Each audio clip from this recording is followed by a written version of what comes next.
Hi friends, ఈరోజు మన కరీంనగర్లో పెట్రోల్ బంక్ పక్కన ఒక గ్రౌండ్లో కార్నివల్ అనే ఒక పేరుతో ఎగ్జిబిషన్ ఓపెన్ చేశారు.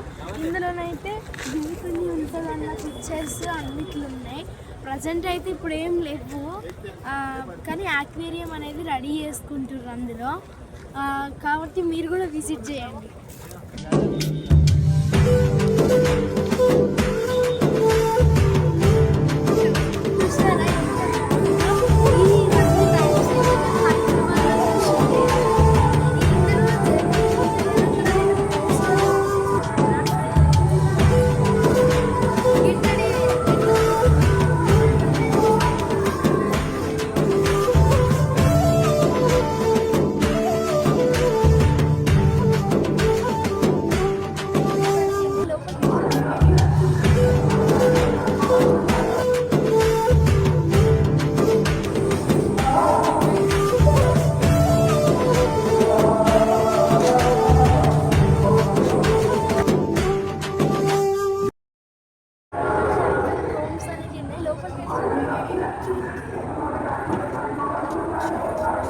ఇక్కడ కూడా ప్రాసెస్ అనేది